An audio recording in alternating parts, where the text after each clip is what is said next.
Hoje eu vou te contar as técnicas e habilidades que podem ser aplicadas em quase toda negociação, seja comercial ou pessoal. Eu sou Alexandre Cury, especialista em negociação, e eu te ajudo a dominar a arte da negociação para você construir uma carreira de sucesso. E na live de hoje, nós vamos falar sobre os ingredientes essenciais para uma negociação que constrói carreira.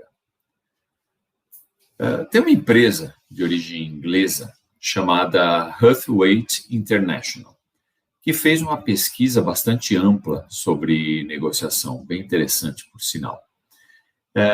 Eles pesquisaram os negociadores do mundo todo para entender quais são as técnicas e comportamentos mais eficientes durante uma negociação. O foco da Hathwaite para essa pesquisa foram negociações onde vendedores e compradores já possuem um relacionamento comercial. Então, estamos falando basicamente de negociações comerciais. Mas é interessante porque os resultados foram fantásticos e a gente acaba conseguindo aplicar em vários tipos de negociação. E para começar, eu queria conversar com vocês sobre os tipos de negociação que eles identificaram lá nas pesquisas. E vocês vão ver que é interessante porque os resultados das pesquisas estão bem alinhados com o que eu sempre falo em termos de negociação nas empresas. Então, quando a gente fala em negociação, qual que é a primeira coisa que vem na mente de vocês? Talvez aquele aumento de preço que você tem que negociar com o seu cliente? Ou aquele fornecedor que está te pedindo um aumento? Se for a nível pessoal, talvez você vai lembrar de uma negociação de uma casa ou de um apartamento que você estava comprando, estava vendendo, ou um carro, quem sabe. Ou ainda aquela pechincha que você faz quando você precisa comprar alguma coisa lá no shopping e você vai para pechinchar o preço. Então, todos esses exemplos que eu falei, eles envolvem, de alguma forma, uma transação comercial. Mas a pesquisa, e isso é interessante, ela mostra que a maioria das negociações que acontecem no ambiente de trabalho são o que a gente chama de não comerciais, ou seja, não envolve uma transação comercial entre cliente ou fornecedor.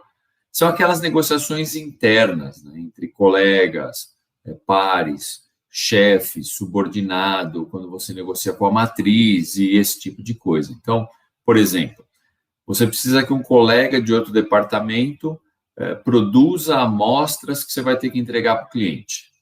Bom, isso é uma negociação não comercial. Por quê? Ela não envolve uma transação financeira, comercial propriamente dita. Outro exemplo é quando você tem que negociar suas férias com o seu chefe. Isso também é uma negociação não comercial. Ou ainda quando você precisa aprovar um projeto junto à matriz e assim por diante. E a pesquisa da Hathwaite mostra que 65% das negociações são desse tipo. E isso é muito interessante, porque normalmente as pessoas tendem a imaginar que as técnicas e os comportamentos de negociação, eles têm que ser desenvolvidos por profissionais que trabalham efetivamente com esse tipo de negociação comercial, com fornecedores ou com clientes. E é interessante, isso acontece de fato, porque quando a gente faz treinamento em company, a maioria esmagadora dos participantes, ela ou é da área de vendas ou da área de compras. Não tem jeito. Então, isso é uma coisa, é um consenso entre todas as empresas. O problema é que nas negociações internas, as pessoas acabam cometendo dois erros básicos que comprometem os resultados e, consequentemente, a possibilidade de crescer na carreira. O primeiro é que muita gente não reconhece as negociações internas como negociação. Eles julgam que esse tipo de interação é algo mais do relacionamento, do dia a dia, e você não precisa de nenhum cuidado especial, você vai tocando como você sempre toca. Isso é um erro. Outro erro é achar que esse tipo de negociação não precisa de técnica, não precisa de conhecimento, não precisa de habilidade. As pessoas conduzem essas negociações sem nenhum tipo de critério, achando que isso não é necessário, né? Do dia a dia, é uma conversa, tudo, então não precisa. E aí, olha só, que a pesquisa mostra que esse tipo de negociação é justamente o que as pessoas fazem a maior parte do tempo. E aí elas julgam que não precisam se desenvolver para fazer isso com mais propriedade, com mais técnica. Percebe o contrassenso? E se você observar melhor, você vai ver que são justamente essas negociações que te fazem ser reconhecido dentro da empresa. E aí te proporciona as oportunidades que você precisa para ser promovido. E é claro que as negociações com cliente e fornecedor são importantes, isso é óbvio, mas ela não pode ser o foco único do nosso desenvolvimento. Eu até acho assim, se os RHs das empresas percebessem o impacto que treinamento de negociação e resolução de conflito iam ter para todos os profissionais, isso ia ser um quesito básico e ele ia ser treinado, retreinado periodicamente. É que as pessoas não percebem a importância e o quanto é válido você ter um tipo de treinamento mais formal para você se desenvolver, criar técnicas para você poder fazer isso com habilidades. Por quê? Isso é importante, eu queria que vocês entendessem muito bem isso. As relações dentro das empresas, elas melhorariam muito se as pessoas tivessem técnica, habilidade de negociação. Ora, uma vez que a maior parte das negociações são internas, se elas forem conduzidas com técnica de resolução conjunta de problemas, os resultados que elas trariam seriam muito mais significativos. Eu posso falar algum para vocês. Por exemplo, o relacionamento como um todo na empresa, ele melhora significativamente. Por quê? Todo conflito mal conduzido, ele acaba gerando problema de relacionamento. Os dois lados, as duas pessoas ali envolvidas, elas acabam ficando com certo rancor. E isso prejudica as interações futuras. Pois dentro da empresa, é certo que você vai ter que continuar se relacionando com aquela pessoa. A partir do momento que você usa a técnica de negociação, ao invés de prejudicar o relacionamento, os conflitos vão melhorar o relacionamento. E isso é uma garantia que as coisas vão fluir melhor, que as pessoas vão estar mais satisfeitas no geral. Outro benefício é que as pessoas acabam ganhando tempo. Por quê?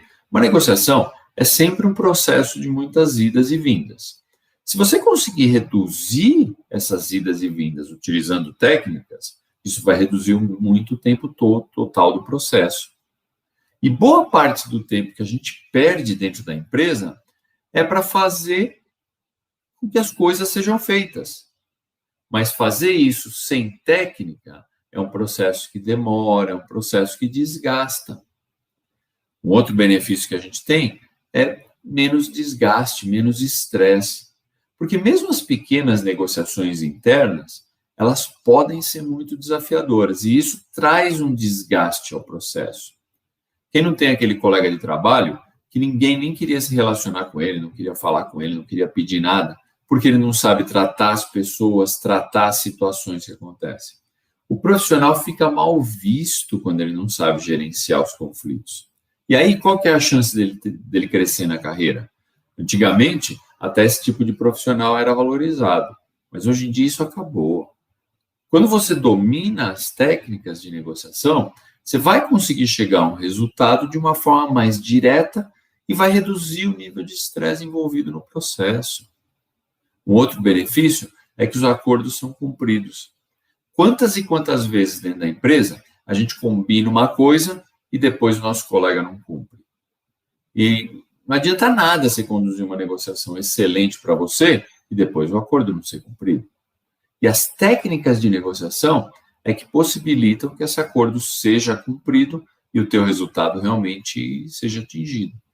Agora, imagina você, como profissional, conhecendo as técnicas de negociação adequadas e utilizando isso nas negociações internas. Você tem alguma dúvida do benefício que isso vai te trazer? Você vai ser o cara bem visto, a pessoa que resolve os problemas, que consegue as coisas que você precisa rapidamente, sem estresse. Todo mundo vai te admirar pelo jeito como você lida com as situações e com as pessoas. Aí, de quem você acha que a diretoria vai lembrar quando surgir uma oportunidade de promoção?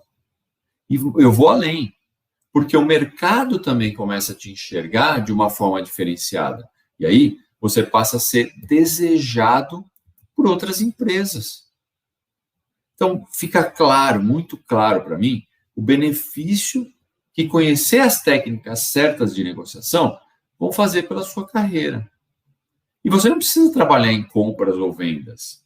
Se você pegar a pesquisa, ela mostra que 65% das nossas negociações são internas. Então, todo mundo que trabalha dentro da empresa tem que obrigatoriamente fazer esse tipo de negociação. Então, imaginar que negociação é só para quem trabalha em compras, é só para quem trabalha em vendas, é um erro grave e pode te custar o sucesso da sua carreira. Porque você não vai se desenvolver naquilo que você usa demais, naquilo que toma o maior tempo seu dentro da empresa, que é conseguir aquilo que você precisa lá dentro. E tudo isso acontece através de trabalhos de negociação, de processos de negociação. Bom, além dessa questão, a pesquisa da Hustwaite, ela identificou também um conjunto de técnicas, de habilidades, que pode ser aplicada em qualquer negociação, sejam negociações comerciais, sejam as negociações internas da empresa. Então, o que eu queria discutir com vocês aqui, apresentar para vocês, são 4 ingredientes, vamos chamar de ingredientes da negociação, que foram levantados na pesquisa, e depois a gente entra em detalhe em cada um deles, tá? Então, os 4 são o seguinte: primeiro é poder. Poder, quando eu digo, é o quanto você se sente poderoso na mesa de negociação. Por quê? Isso vai impactar diretamente como você se comporta e, consequentemente, o resultado que você vai obter. O segundo ingrediente é estratégias e táticas. Esse é o ingrediente, é o que você quer como resultado da negociação, é como você vai atingir os seus objetivos. E isso é resultado da sua preparação e planejamento, que também vai incluir as técnicas comportamentais, senão ele fica incompleto. E é justamente esse o nosso terceiro ingrediente, é a preparação e o planejamento. Porque esse é o ingrediente-chave para qualquer negociação bem-sucedida.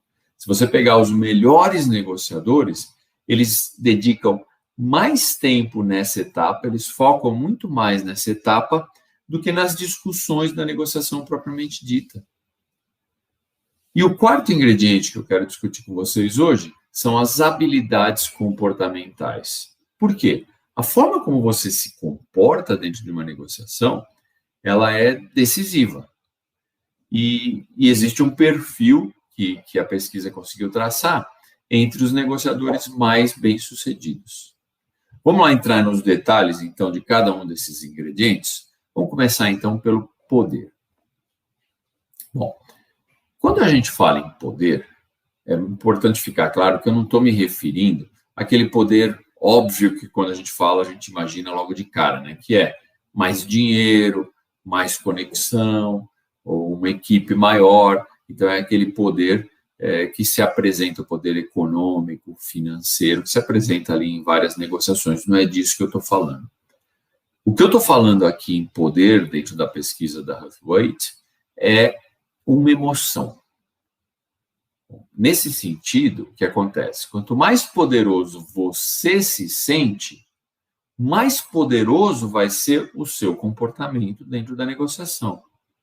Então, a gente pode concluir que poder está totalmente relacionado à confiança. Quanto mais confiante você estiver, mais poder você tem dentro de uma negociação. E enquanto emoção, vamos dizer assim, o poder ele pode vir de várias fontes para te incentivar, ou seja, onde eu posso buscar esse poder? Onde eu posso buscar o poder através da emoção?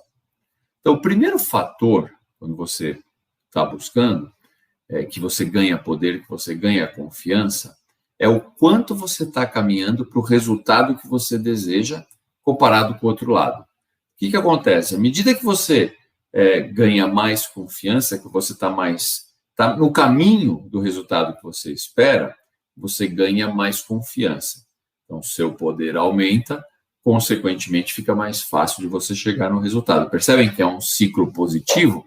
Aí você vai ganhar mais confiança, mais poder, mais resultado.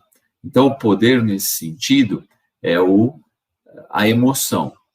E um outro fator que está ligado a esse também é a BATNA, que é o Best Alternative to the Negotiated Agreement. Então, o que é isso? Na verdade, é a melhor opção caso você não chegue a um acordo.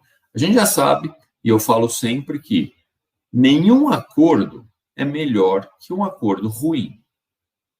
Agora, se você abandonar a negociação, se você optar por nenhum acordo, qual que é a sua alternativa?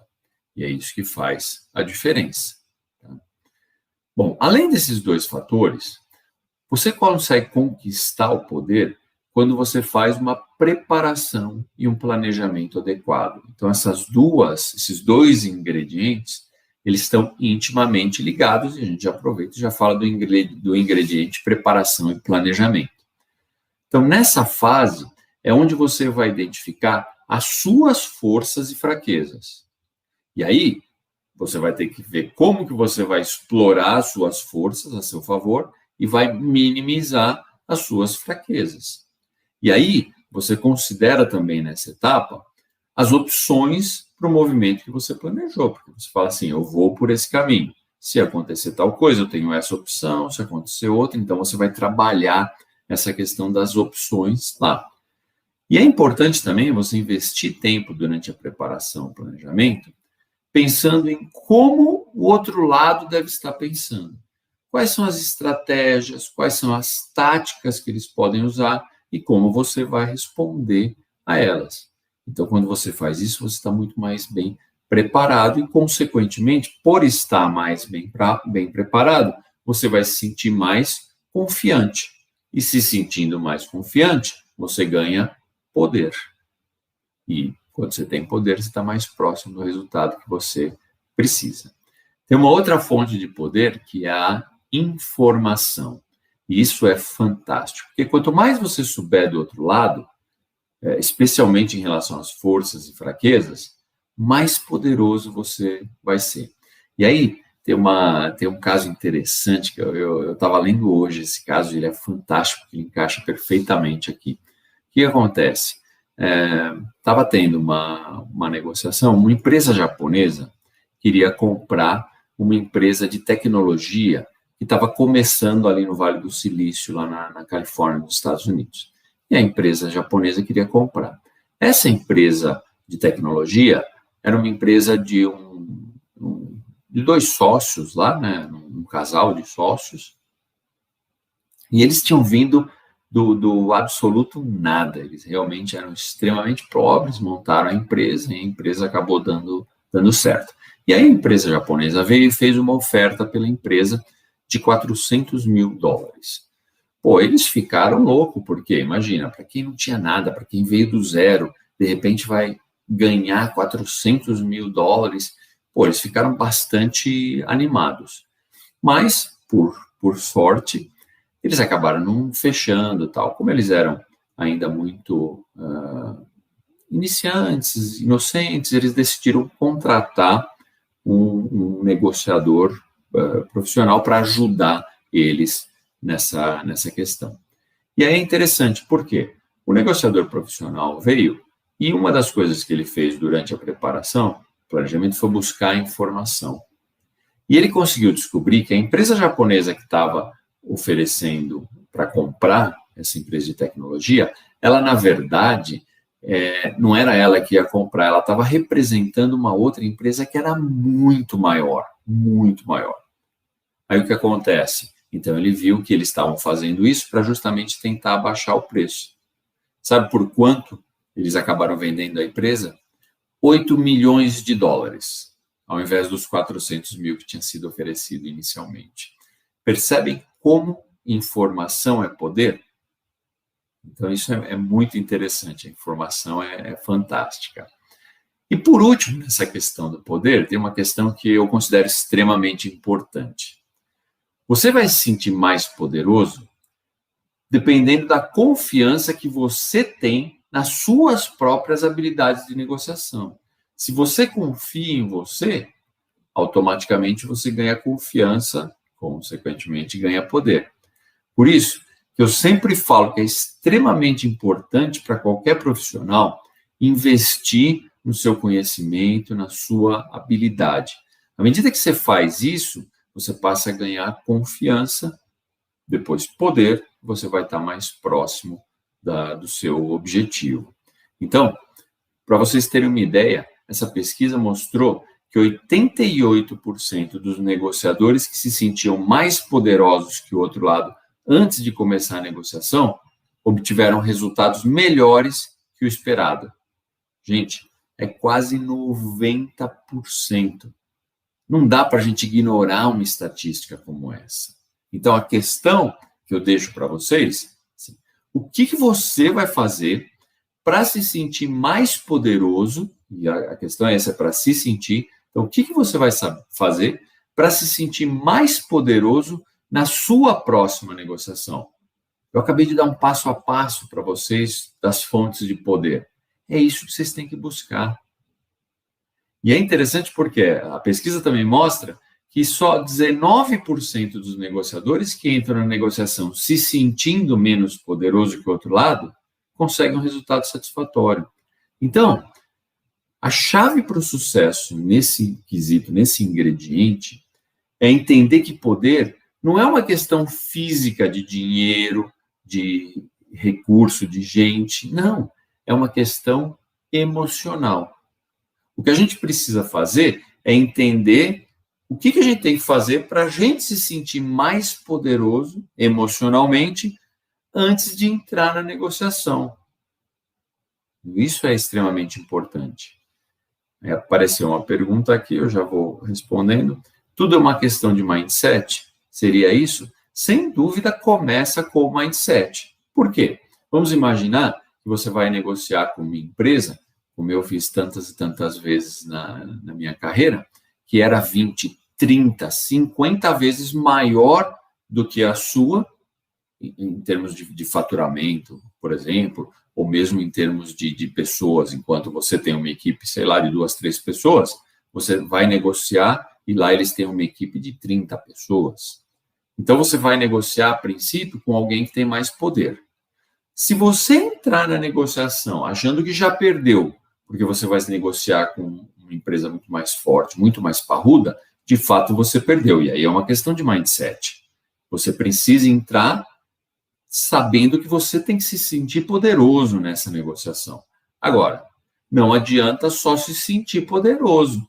Você precisa dos outros ingredientes. Você precisa ter recursos, subsídios, para que, de fato, você consiga não só se sentir mais poderoso, mas ser, de fato, mais poderoso. E aí é aquilo que eu falei quando eu estava listando lá as fontes de poder. Então, é a tua báttina, é a confiança que você tem que você vai chegar no resultado, é uma preparação, um planejamento adequado, é a informação que você precisa ir buscar, e é o investimento que você faz nas tuas próprias habilidades. Então, assim, o mindset é importante. Você tem que ter um mindset para entender que poder é isso. Agora, uma vez que você entendeu isso, então vamos buscar o poder de fato, e aí você consegue ir para uma negociação muito mais preparado e, de fato, poderoso. E se sentindo poderoso, a tua chance de sucesso é de 90%,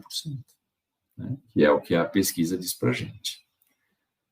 Bom, vamos passar então para o segundo ingrediente. Então, a gente vai falar sobre habilidades comportamentais. E é interessante porque a pesquisa levantou algumas habilidades comportamentais que são características dos negociadores mais bem-sucedidos, ou seja, eles pegaram lá os negociadores mais bem-sucedidos, identificaram que todos eles têm algumas habilidades comportamentais em comum. E aí, eu queria mostrar algumas para vocês aqui. Então, eu vou mostrar 5, na verdade, para vocês. Como usar a persuasão em uma negociação, comportamentos que podem irritar o outro lado, a arte da compreensão, expor os sentimentos e fazer propostas. Então, essas são as 5 habilidades comportamentais que os negociadores mais bem-sucedidos têm. Vamos dar uma passada rápida em cada um deles, né, para não deixar a coisa no vazio, vamos dar uma passada rápida em cada um deles. Então, a primeira é como usar a persuasão em uma negociação. E, para isso, a gente precisa entender claramente a diferença, porque muita gente confunde persuasão com negociação. São processos diferentes. De uma forma bem básica, o que acontece? Enquanto a negociação é um processo que depende dos dois lados, né? Você precisa dos dois lados para chegar a um acordo, a persuasão é um processo unilateral. Então, por definição, persuasão pode ser também usado, ou influência, né? Pode ser usado das duas formas, é o processo de conduzir a outra pessoa a fazer o que você quer que eles façam. Então, essa é a persuasão.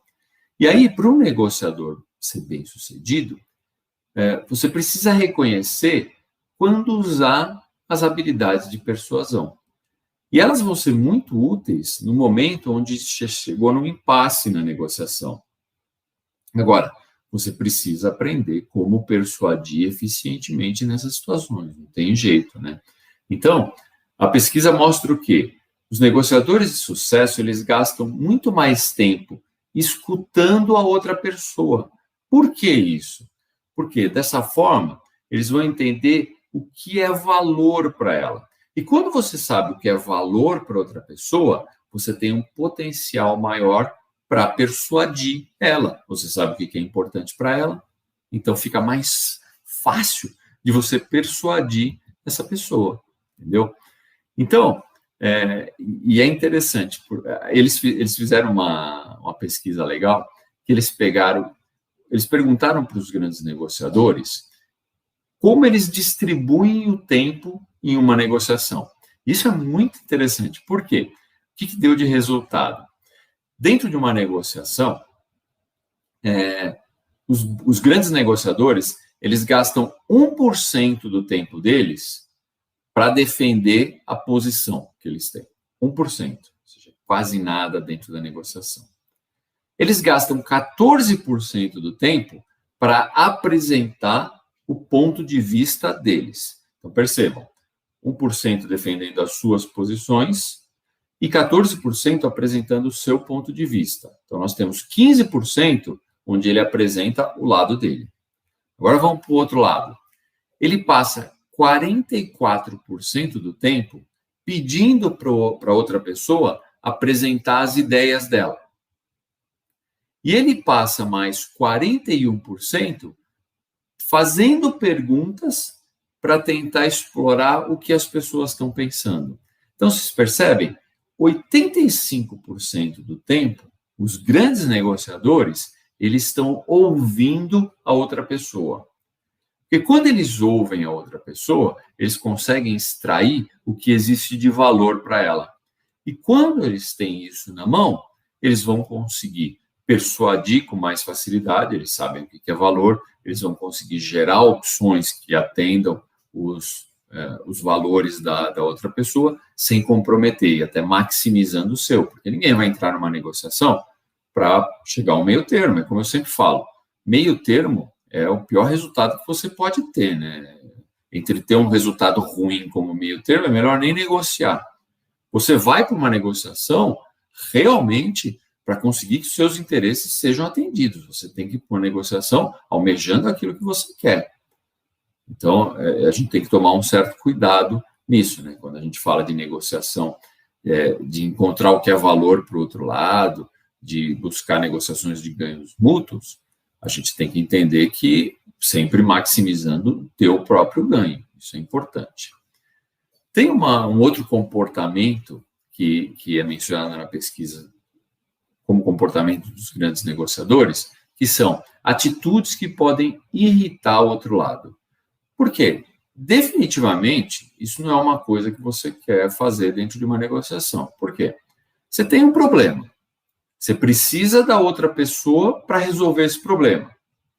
Aí você irrita a outra pessoa? Bom, não tenho dúvida que você vai criar um ambiente pouco propício para chegar a um acordo, né? Na verdade, vai ser o oposto. Por quê? A pessoa está brava com você, está irritada com você, ela vai fazer de tudo para te atrapalhar, para que você não consiga o teu objetivo. E aí, nesse sentido, a pesquisa mostra o seguinte: aqueles negociadores que usam aquela tática de ataque e defesa, que realmente buscam uma forma mais agressiva de negociar, eles acabam necessariamente, invariavelmente, com os piores resultados da negociação. Porque quando você parte para um ataque, que é aquele sistema, você ataca, você se defende, você ataca, você se defende. Nesse tipo de negociação, não tem jeito, o resultado vai ser ruim. Por quê?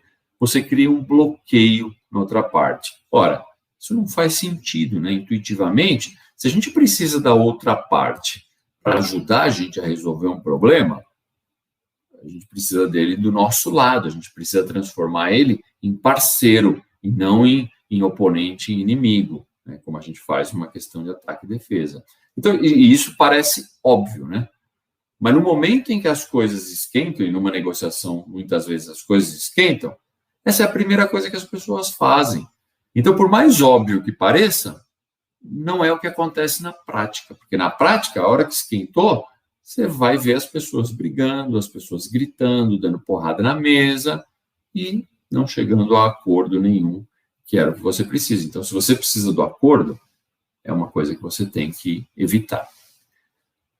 O outro comportamento que eles mencionam é a arte da compreensão. E esse é um ponto interessante, por quê? A gente tem diversas linhas de negociação aí no mundo inteiro, no meio acadêmico e todos esses negotiation coachings que existem por aí, e são linhas de negociação diferentes. Mas todas elas convergem em um ponto que tem que ser esse ponto para uma negociação bem-sucedida. Então, alguns chamam de arte da compreensão, outros vão chamar de escutativa, outros vão chamar de empatia, outros vão chamar de empatia estratégica. E, no final, tudo é a mesma coisa e é extremamente importante. Então, para vocês terem uma ideia, nessa maratona de lives, eu vou dedicar uma das lives inteirinha para falar sobre isso. Vai ser a live do dia 17 de março. E eu garanto que eu não vou esgotar o assunto nesse tempo, mas pelo menos eu vou ter um pouco mais de tempo para a gente discutir, dada a importância que isso tem. A gente já até falou um pouquinho de escutar o outro, mas isso vai muito além. Tem uma outra questão, uma outra habilidade de grandes negociadores. Opa, deixa eu, antes de eu passar para essa, tem mais uma pergunta aqui, que é: o primeiro passo para persuadir o outro seria ouvi-lo? É isso mesmo? Sem dúvida, sem dúvida. A persuasão por si só é um tema talvez tão grande quanto a negociação em si. Agora, uma das formas de você persuadir o outro é saber o que ele quer, saber o que ele precisa.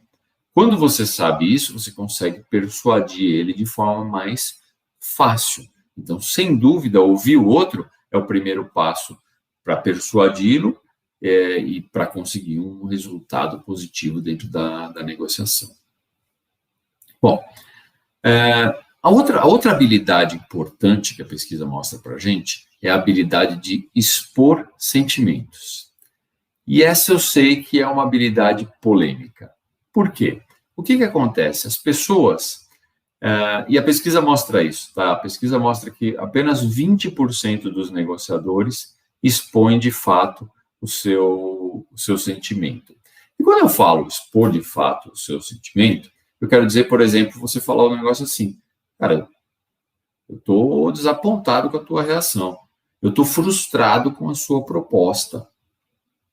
Então, você está mostrando aquele teu sentimento negativo. E a pesquisa mostra que quem faz isso tem mais sucesso. O problema é que existe uma barreira emocional da nossa parte. A gente imagina o seguinte: se a gente expor sentimento negativo, a gente vai se colocar numa posição de desvantagem dentro da negociação, a gente vai se tornar mais frágil na negociação. E o fato é que isso não acontece. Por quê? Quando a gente expõe o nosso sentimento negativo dentro da negociação, a gente se torna mais humano perante a outra pessoa. E quando a gente é mais humano, a pessoa tende a querer nos ajudar ao invés de atacar. É muito mais fácil você atacar uma pessoa pela qual você não tem nenhum tipo de sentimento, uma pessoa que representa uma empresa. Então, é como se você estivesse atacando a empresa. Eu já ouvi várias vezes: Cara, isso não é pessoal, é para a empresa. E é muito mais fácil você atacar uma pessoa assim do que quando você ataca um ser humano do outro lado. Então, à medida que você se torna mais humano para o outro lado, a pessoa tende a não fazer isso. E isso facilita o resultado da negociação. Uma outra habilidade interessante é a habilidade de fazer proposta. E essa devia ser uma habilidade óbvia, né? Mas não funciona bem assim, infelizmente. Por quê? Se a gente está numa negociação, é claro que existe um conflito, existe um ponto ali de não convergência. Isso é natural, senão não era uma negociação, não era um conflito. À medida que a gente cria mais propostas, a gente abre a oportunidade de reduzir essa zona de divergência, de chegar a um acordo. Então, isso é muito interessante. Quanto mais alternativas, quanto mais propostas, melhor. Bom, e aí a gente chega no nosso último ingrediente, que são estratégias e táticas. E eu queria falar de duas táticas principais. Uma é o que a gente chama de trocas ou intercâmbio. É difícil, a palavra em inglês é trade. É difícil achar uma palavra em português que represente o que trade quer dizer de fato na negociação. Então vamos lá, vamos falar de trocas ou intercâmbios. E o segundo são as mensagens enviadas e as mensagens recebidas. Não estou falando de mensagem de texto, não, tá, gente? Isso também. Mas não é isso. A gente vai chegar lá. Então vamos falar das trocas, dos intercâmbios, do trade na negociação. O que é importante? Os bons negociadores, eles sabem exatamente qual é o valor das suas concessões e o valor do que eles estão recebendo em troca. Isso é muito crítico. Vou contar uma outra história para vocês. Tá? Não vou falar o nome das empresas, mas é uma história interessante. Então, teve uma grande empresa aqui no Brasil que ela tinha uma patente. Tá? Aquilo lá era uma patente dela. Só que aquele produto tecnológico que eles faziam, ele era aplicável apenas tinha um cliente, na verdade, que utilizava aquela tecnologia. Então, ele era aplicado naquilo. Bom, chegou um momento, e essa tecnologia que ele falava era baseada no petróleo, a fabricação dependia do petróleo. Num determinado momento que houve uma dessas variações do preço do barril de petróleo, aumentou muito significativamente, e essa empresa que detinha a tecnologia foi lá para o cliente dela, que era um gigante também, e falou o seguinte: olha, aumentou aqui o petróleo e eu vou precisar de um aumento de preço, não tem jeito. E foi recebido com um não vai ter. Iniciou-se uma guerra entre as duas empresas. E aí o que aconteceu? A empresa que tinha lá a patente começou a segurar a produção. E aí o cliente não conseguia manter a produção que ele tinha, começou a perder vendas. Aí é a questão que a gente fala. Vamos analisar um pouco melhor? Vamos tirar o emocional e vamos analisar o racional. Sabe quanto que representava o aumento de preço que esse fornecedor estava pedindo para a empresa? 15 centavos. Sabe por quanto que a empresa vendia o produto final que usava aquela tecnologia? R$2.000. Aí eu pergunto para vocês, quando ele começou a perder venda, ele começou a perder venda de R$2.000 cada produto que ele perdia. E aí, não faz sentido nenhum, quando a gente analisa, você perder uma venda de R$2.000 porque você não quer dar 15 centavos de aumento para o teu fornecedor. É uma questão que tem que deixar de ser emocional e tem que ser racional. Só que o que acontece? Os negociadores não eram habilidosos. Por quê? Um bom negociador, ele sabe exatamente o valor da concessão que ele vai fazer e o valor do que ele está recebendo em troca. Então, a chave na questão dessas trocas do trade é você ter consciência do custo de cada movimento que você fizer, sempre comparado com o que a pessoa está te dando. Então, tá bom, eu vou precisar ceder alguma coisa, vou precisar entregar? Ok, o que eu estou recebendo em troca? O que tem mais valor para mim?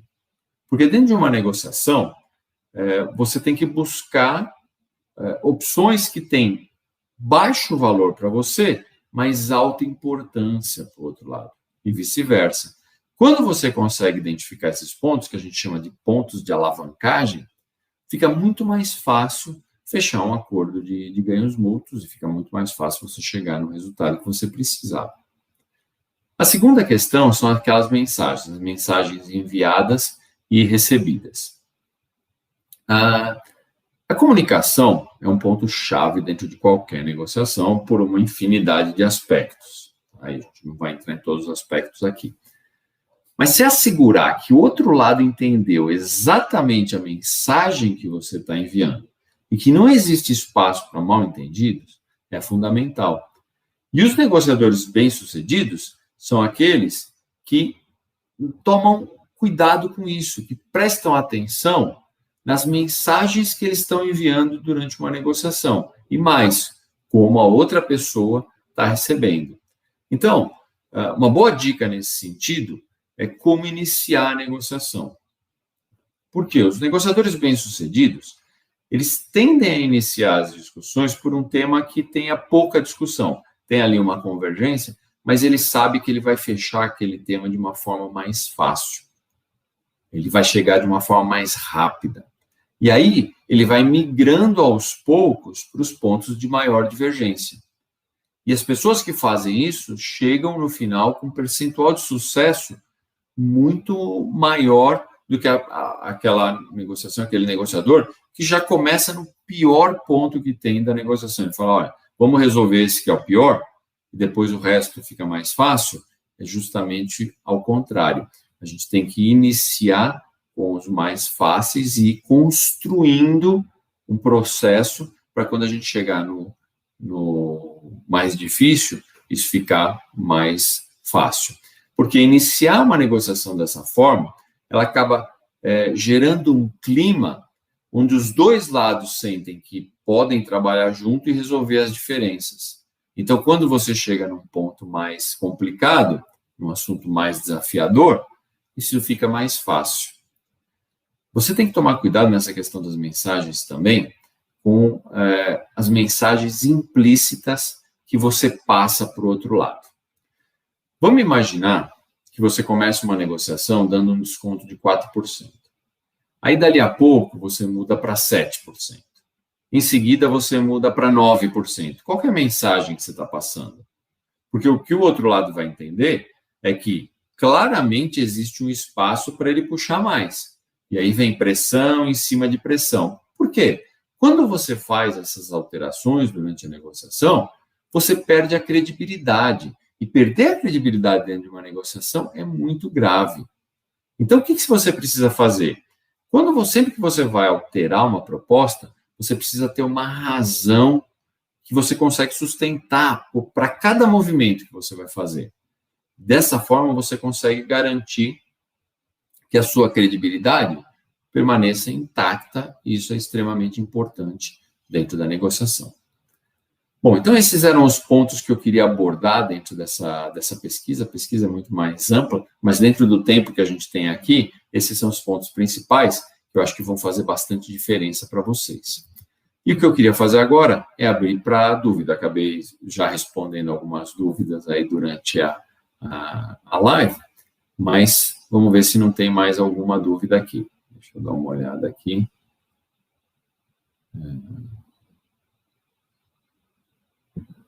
Então, aqui eu tenho aqui mais uma afirmativa, mas assim, o problema é que é difícil aprender a negociar, não existe curso sobre isso, a faculdade não ensina. De fato, a gente não aprende na faculdade, mas existe sim curso. Poxa, até eu tenho um curso de negociação.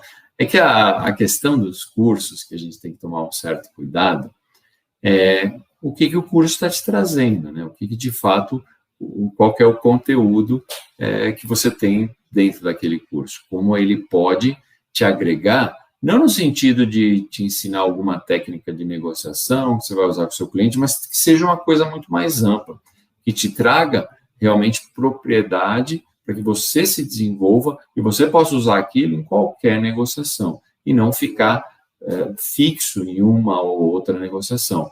Então, isso que é importante. E, de fato, deveria ser uma matéria da faculdade, né? Porque dada a importância que a gente tem na negociação, não só no campo profissional, como no campo pessoal, existem estudos que falam que a gente faz de 4 a 7 negociações por dia. Então, isso é muito importante. Tanto é que o Fórum Econômico Mundial divulgou um relatório, que o nome do relatório é O Trabalho do Futuro. E ele lista lá quais são as habilidades que os profissionais do futuro vão precisar para enfrentar essa nova realidade. E a negociação está entre as 6 habilidades sociais do futuro que todo profissional precisa ter. Então, de fato, é extremamente importante aprender a negociar. Aí tem uma outra aqui que também é um afirmativo. O problema é como fazer para gerar propostas que atendam ao meu interesse. Não, na verdade, essa é a parte mais fácil, né? Porque o seu interesse para você tem que ser claro. Então, toda proposta que você vai fazer, ela tem que definitivamente atender o seu interesse. É que atender o seu interesse exclusivamente não vai fazer com que o outro lado aceite isso. Não tem jeito. Então, o que você vai precisar? Você precisa saber qual que é o seu interesse, gerar propostas que atendam ou que maximizem os teus interesses, mas, principalmente, saber o que é valor para o outro lado. E se você conseguir encontrar aquele ponto de alavancagem que eu falei, que tem gente que chama de ponto de alavancagem, tem gente que chama de cisne negro, tem diversos nomes para isso. Mas se você pegar esse ponto de alavancagem, que é o que para você não tem muito valor, custa pouco, o custo é baixo, mas que tem muito valor para o outro lado, aí é o que você precisa, porque aí você consegue usar seu interesse ao máximo e atendendo também ao que é valor para o outro lado. E quando você faz isso, aí sem dúvida você vai ter um resultado espetacular. Tem um outro aqui, ter conhecimento do produto e serviço é fundamental para a persuasão. Sem dúvida, porque o que acontece? Eu dei só um exemplo da questão da informação. Então, informação é fundamental para você persuadir o outro lado. Então, você tem que escutar o outro lado e você tem que coletar o máximo de informação que você tem. Quando você tem posse disso, aí é muito mais fácil você fazer a persuasão. E uma parte dessa informação, sem dúvida nenhuma, é o conhecimento do produto e do serviço. E até nessa linha que a gente vê, antigamente, quando eu comecei no mercado, faz 30 e lá vai fumaça, era muito comum a gente ter negociadores, principalmente os que trabalhavam em vendas, pessoas que simplesmente eram boas de relacionamento, só isso, e não conheciam nada. Hoje em dia, essas pessoas já não têm mais lugar no mercado. Por quê? As pessoas de vendas, elas têm um profundo conhecimento técnico sobre o que elas estão vendendo. Justamente por isso, quando você tem um profundo conhecimento técnico, você consegue persuadir o outro lado, por exemplo, a pagar mais caro pelo seu produto, porque você consegue mostrar que vale isso. Você consegue diferenciar o teu produto dos seus concorrentes. Por quê? Olha, meu produto realmente é melhor, por isso ele vale mais, tal. Você consegue até mostrar o que tem lá dentro do produto, em termos de tecnologia, em termos de fornecedores. Então, não cabe mais uma pessoa de vendas que não conheça tecnicamente do produto e nem uma pessoa de vendas, de compras. Essa é a verdade. Tá? Então, isso para quem está realmente nessa linha de frente é importante. O que eu queria dizer para vocês é o seguinte, para a gente poder fechar. A gente precisa abrir nossos horizontes nos benefícios que a negociação pode trazer em todas as nossas relações. Entender que a negociação é só uma habilidade que o pessoal de vendas ou de compras precisa ter, limita a gente demais. Isso não é verdade, porque os conflitos, eles são inevitáveis em qualquer relação humana. E a gente vai precisar gerenciar esses conflitos, quer a gente queira, quer não. Não tem jeito. Agora, o que faz a diferença para um profissional bem-sucedido é justamente a forma como ele gerencia os conflitos. Ele vai se tornar a pessoa que resolve. Ele vai virar uma referência dentro e fora da empresa. E esse é o tipo de profissional que é valorizado pelas empresas, porque ele resolve. É um cara que, se for gerente, ele vai ter condições de resolver, ele vai ter condições de liderar a equipe com propriedade. Então, é isso que que a gente quer, um diretor, um vice-presidente, um CEO. Se não tiver essas características, não adianta, ele não vai chegar lá. Agora, você pode sim ser um desses profissionais, agora só depende de você. Eu garanto que eu estou fazendo a minha parte aqui, agora depende também de você querer fazer a sua parte. Então, até amanhã, e não deixa de se inscrever na imersão Negociação e Carreira. Até lá, gente.